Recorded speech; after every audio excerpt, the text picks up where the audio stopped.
வணக்கம். Hi all. கொழுக்கட்டை அப்படிங்கிறத நம்ம விநாயகர் சதுர்த்திக்கு தயாரிப்போம், நம்ம சங்கடஹர சதுர்த்திக்கு தயாரிப்போம், வரலட்சுமி நோன்புக்கு தயாரிப்போம், ஆடி வெள்ளிக்கிழமைகள், தை வெள்ளிக்கிழமைகள். கொழுக்கட்டை அப்படிங்கிறது பார்த்தீங்கன்னாக்கா it's not just a sweet treat. அது ஒரு டிஷ் ஸ்டீப்ட் இன் கல்ச்சர், ட்ரெடிஷன், ஒரு பிட் ஆஃப் ஃபோக்லோர் கூட சொல்லலாம். அந்த கிளாசிக் ஃபில்லிங் பார்த்தீங்கன்னாக்கா கிரேட்டட் கோகனட் அண்ட் ஜாகரியா தான் இருக்கும். நிறைய சேவரி வெர்ஷன்ஸ் கூட இருக்கு, ஆஃபன் மேட் வித் புரோக்கன் உரத் டால். இப்போலாம் ட்ரை ஃப்ரூட்ஸ் கூட நம்ம ஸ்டஃப் பண்ணுறோம் கொழுக்கட்டைக்கு. கொழுக்கட்டை அப்படின்னு பார்த்தீங்கன்னாக்கா it has cousins across the globe. கொழுக்கட்டை ஃபார்ம்லேயே நீங்கள் பார்த்தீங்கன்னாக்கா மோமோஸ் அப்படின்னு தயாரிப்பாங்க, டம்ப்ளிங்ஸ் அப்படின்னு தயாரிப்பாங்க, சைனாவில் டாங்யுவான் அப்படின்னு தயாரிப்பாங்க.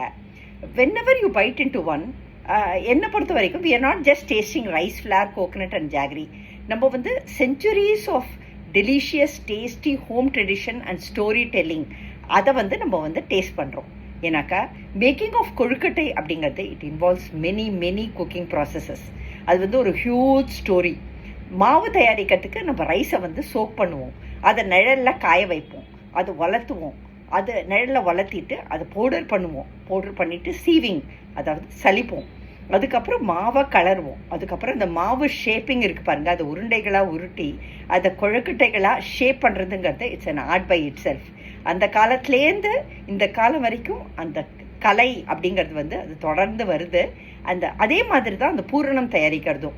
அந்த இனிப்பு பூரணத்துக்கும் அந்த வெல்லத்தை கொதிக்க விட்டு அதை வடிகட்டி தூசுனீங்க, அதை கோகனட்டை துருவி அந்த கோகனட் கிரேட்டிங்கோட அந்த வெல்லத்தை கலர்றது, அதுவே ஒரு அந்த வீட்டில் இருக்கக்கூடியதான மனமே அது தனியாக இருக்கும். இவ்வளோ ப்ராசஸஸ். அதே மாதிரி அந்த உளுத்தம் பூரணம் அப்படிங்கிறது பார்த்தீங்கன்னாக்கா அந்த உளுந்தை களைஞ்சு அதை ஊற வச்சு அதுக்கப்புறம் அதை 1-2 அரைச்சி அதை ஸ்டீம் பண்ணி அதுக்கப்புறம் அது கலர்றது, இவ்வளோ ப்ராசஸஸ் அதுக்கு இன்வால்வ்டு. ஸோ நீங்கள் பார்த்தீங்கன்னாக்கா அந்த கொழுக்கட்டை அப்படிங்கிறது அது ரொம்ப அன்போட நம்மளுக்கு நம்ம முன்னோர்கள் தயாரித்து கொடுத்தது.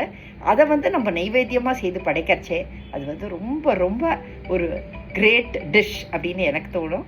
கண்டிப்பாக நாங்கள் எங்கள் சேனலில் ஸ்டெப் பை ஸ்டெப் போஸ்ட் பண்ணியிருக்கிறதான இந்த கொழுக்கட்டை வீடியோக்களை போய் பாருங்கள். உங்களுக்கு பிடிச்சிருந்தாக்கா நீங்கள் இதை லைக் பண்ணுங்கள், சப்ஸ்கிரைப் பண்ணுங்கள், ஷேர் பண்ணுங்கள்.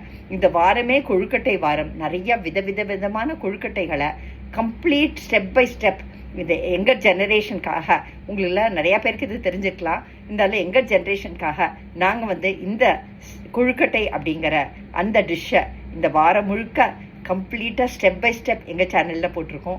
நீங்கள் போய் பாருங்கள். உங்களுக்கு பிடிச்சிருந்தாக்க உங்கள் கமெண்ட்ஸை தவறாமல் ஷேர் பண்ணுங்கள். Thank you all.